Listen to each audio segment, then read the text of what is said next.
Nung pumunta mga Franciscan missionaries sa Laguna, bit-bit nila ang sining ng pagbuburda na kanilang itinuro sa mga taga-Lumban. Hanggang ngayon, pagbuburda ang ikinabubuhay ng marami sa kanila. Pero paano kaya kung mawalan na ng interes sa mga kabataan ng Lumban sa sining na nagtaguyod sa kanilang bayan? Tuluyan na kayang mabaon sa limot ang pagbuburda sa Lumban? Si Ruth Cabal on assignment. Ang mga kawayang bastidor, pambatak at pangsalansan ng mga pinya at sinulid na binuburda ang bumubuo ng araw ng karamihan sa mga taga-Lumban, Laguna. Sa Barangay Wawa nga, lahat ng bahay may nagbuburda.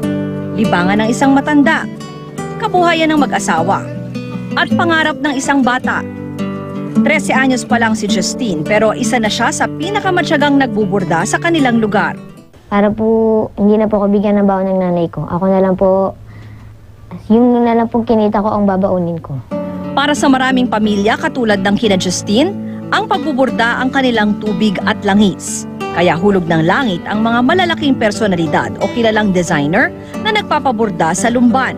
Dahil ibig sabihin nito, may trabaho ulit sila.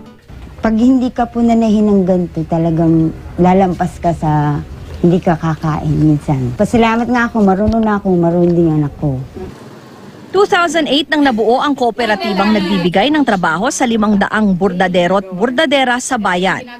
Nung panahon ni President Marcos, kailangan lahat ng mga nag-opisina, nakasuot ng halimbawa yung polo barong. Sana nga bumalik yung ganon. Pinagmamalaki nila ang natatangi nilang burda, masinop na kinakamay. At sa mabusising prosesong ang tawag ay kalado, pinaghihiwalay ang mga pinong hibla tsaka muling isusulsi para makamit ang itsurang dinarayo pa rito sa halos kabundukan ng bahagi ng Laguna. If you're just going to buy sa mga malls, hindi po kapulido yung gawa.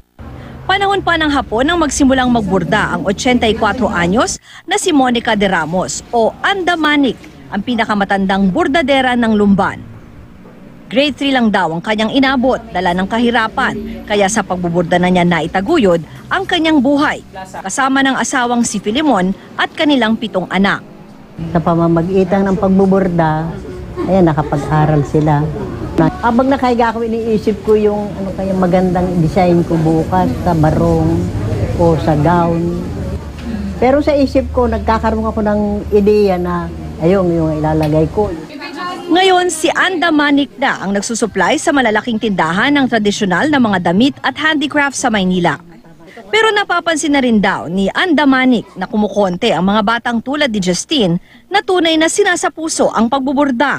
Pagtatayo namin ng embroidery board to support them in other venues at saka yung mga training ng ating mga kabataan. Nakausap na rin niya ang Department of Education para maisama sa curriculum. Ang pagbuburda ay dala pa ng mga Pransiskano noong panahon ng mga Kastila. Pero tunay na itong naisabuhay ng mga taga-Lumban at nabigyan ng sariling marka. Ako si Ruth Cabal at ito ang aking assignment.